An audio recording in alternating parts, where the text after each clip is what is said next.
ఒకసారి వివేకానందు ఇప్పుడు రాజస్థాన్ లో ఉన్న అల్వార్ సంస్థానాధీశుని దగ్గరికి వెళ్లాడు.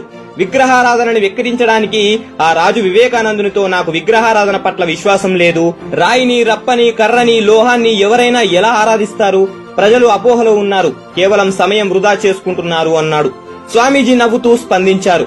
రాజు సహాయకుడిని అక్కడ గోడకు వేలాడుతూ ఉన్న రాజు చిత్రపటాన్ని కిందికి దించమన్నారు. అయోమయంలో పడిన ఆ సహాయకుడు స్వామీజీ చెప్పినట్లే చేశారు. అప్పుడు స్వామీజీ ఆ పటంపై ఉమ్మివేయమని రాజు సహాయకుడిని ఆదేశించారు. నిర్ఘాంతపైన సహాయకుడు రాజువైపు, స్వామీజీ వైపు చూస్తూ ఉండిపోయాడు. స్వామీజీ మళ్లీ అదే ఆదేశించారు. ప్రతిసారి మరింత తీవ్రంగా ఆదేశించసాగారు. రాజు ఆగ్రహోద్రకుడవుతున్నాడు. సహాయకుడు వణికిపోతున్నాడు. చివరికి సహాయకుడు, నీ పటంపై ఎలా ఉమ్మగలను? పటంలో ఉన్న చిత్రంలో మా రాజుగారున్నారంటూ అరిచాడు.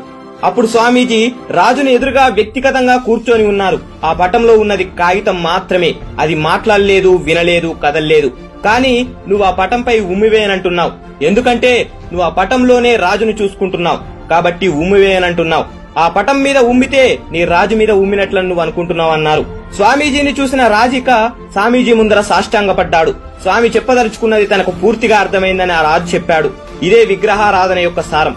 భగవంతుడు అన్ని చోట్ల ఉన్నాడు, కానీ మనం ఆయన్ని పూజించాలనుకుంటాం, కోరికలు కోరాలనుకుంటాం, నివేదన చేద్దామనుకుంటాం, కథలు చెప్పాలనుకుంటాం, స్నానం చేయించాలనుకుంటాం, ఆడుకోవాలనుకుంటాం. మన జీవితంలో మనం ఏమేం చేస్తామో అన్ని భగవంతునితో చేయించాలి అనుకుంటాం. విగ్రహ రూపంలో ఉన్న భగవంతుని ఆకారాన్ని మనం మన సహచరుడుగాను, మార్గదర్శకునిగాను, స్నేహితునిగాను, రక్షకునిగాను, ప్రసాదించేవానిగాను, సాటి మనిషిగాను భావించుకుంటూ ఉంటాం. విగ్రహం మనం చూడగలిగే యథార్థ ప్రతినిధి. నేను ఆ విగ్రహపు కన్నుల్లోనే చూస్తున్నప్పుడు నాకది రాయిలాగానో లోహంలాగానో కనిపించదు.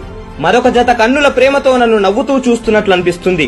అందుకే భగవంతుడు అన్నింటా ఉన్నాడని హిందువులు విగ్రహారాధన చేస్తారు. జై హింద్.